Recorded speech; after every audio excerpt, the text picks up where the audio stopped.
Now, the first official evidence of Israel possessing nuclear weapons may have been discovered by a U.S. academic. Britain's Guardian newspaper has published a declassified agreement which suggests Israel offered to sell arms to South Africa in the 1970s. RT's Paula Sleer has more. It's always been well known that Israel had a relationship with apartheid South Africa, but the extent, the scope, the nature of that relationship has always been shrouded in mystery. What we're hearing now from the British newspaper The Guardian is that back in the 1970s there was a series of high-level secret meetings between the then Israeli Defense Minister Shimon Peres, who is today Israel's president, and the then South African Defense Minister P.W. Botha.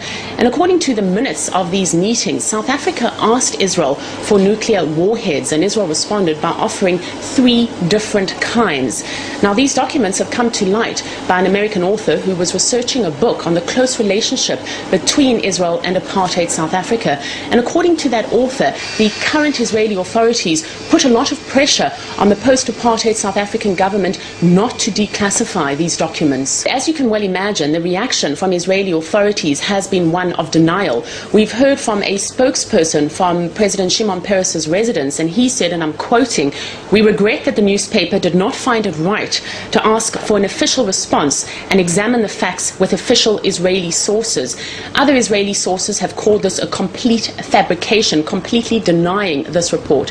Having said that, though, if this report does prove to be true, it will be the first official evidence that there has been that Israel has nuclear weapons. As you well know, Israel's policy until now has been one of neither denying nor confirming that it has a nuclear arsenal. They have constantly followed a policy of ambiguity. If this also proves true, Israel will find it hard-pressed to prove its argument that even if it has nuclear weapons, it is a responsible country, as opposed to Iran and the whole question around a possible nuclear Iran. Israel has constantly maintained that Iran is a threat and cannot be trusted by the international community.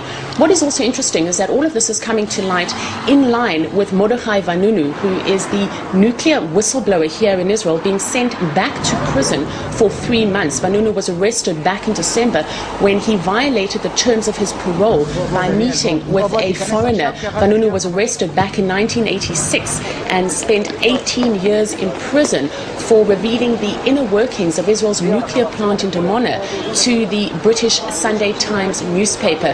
Vanunu was offered a 3-month jail sentence or a 3-month community service, and he's been sent to prison because he insisted on serving that community service in Arab East Jerusalem, and the Israeli authorities saying that that could not be accepted. There's certainly a lot of questions being asked in Israel today. If these documents prove true, it sheds light on what is going on behind the scenes and the whole question of whether or not Israel really does have nuclear weapons.